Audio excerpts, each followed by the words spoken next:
जगदीप धनखड़ का राजस्थान से गहरा नाता रहा है। उनका जन्म, शिक्षा और प्रारंभिक राजनीतिक करियर राजस्थान में ही बीता है।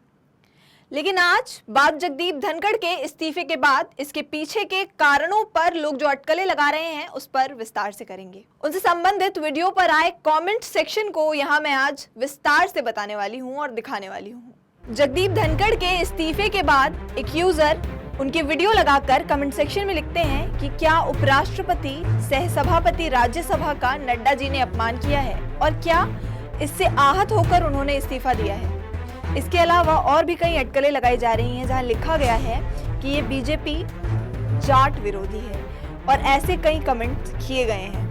माननीय उपराष्ट्रपति की किन पूर्व मुख्यमंत्री जी का जिक्र कर रहे हैं। एक वीडियो जहां पर जगदीप धनखड़ किसी मुख्यमंत्री का जिक्र कर रहे हैं, नाम वहां मेंशन नहीं किया गया है, लेकिन यूजर्स अटकलें लगा रहे हैं और अनुमान जता रहे हैं कि कौन वो मुख्यमंत्री हो सकता है। ये घटना पूरे देश को चौंकाने वाली है, इसमें कोई दो राय नहीं। क्योंकि आज़ादी के बाद में उपराष्ट्रपति के पद से कोई इस्तीफा नहीं हुआ आज तक, पहली बार हुआ है। और जो कारण बताया गया कि स्वास्थ्य कारणों से मैं दे रहा हूँ, उसमें आम लोगों को भी और किसी को भी सच्चाई नहीं लग रही है, सच्चाई नहीं लग रही है। घटना इस प्रकार मोड़ ले रही है। एक तरफ तो प्रधानमंत्री जी जा रहे हैं, मोदी जी विदेशों में जा रहे हैं, कल परसों दौरे में, आज कल में जा रहे हैं।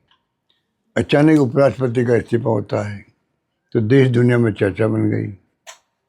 और धनखड़ साहब वहाँ राजस्थान के थे तो राजस्थान वासियों को बहुत धक्का लगा, क्योंकि किसानों की बात जो है वो पार्लियामेंट के अंदर भी और बाहर भी, जब मौका लगा किसानों के, जब आंदोलन हुए तब भी, अब भी लगातार वो उठाते गए हैं, उठाते गए। अभी तो कृषि मंत्री जी को उन्होंने खरी खोटी भी सुनाई थी थोड़े दिन पहले ही। और 10 जुलाई को अभी उन्होंने कहा कि मैं 2027 तक रिटायर होऊंगा। मैंने कहा था जोधपुर के अंदर 10 दिन पहले कि भाई चेयरमैन राज्यसभा और लोकसभा स्पीकर दोनों राजस्थान से हैं और दोनों दबाव में काम कर रहे हैं। मैंने कहा था दोनों दबाव में काम कर रहे हैं। मेरी जोधपुर की आप देखेंगे स्पीच तो उसमें आपको मिलेगा। मैंने कहा था उस वक्त, मुझे लग रहा था पता नहीं क्यों लग रहा था कि दोनों दबाव में काम कर रहे हैं, और वो सच्चाई सामने आ गई। अब दबाव में काम करने वाला व्यक्ति इस प्रकार से चौंकाने वाला इस्तीफा दे सकता है, मेरा मानना है। अब असली बात क्या हुई है वो तो आरएसएस जाने या बीजेपी वाले जाने।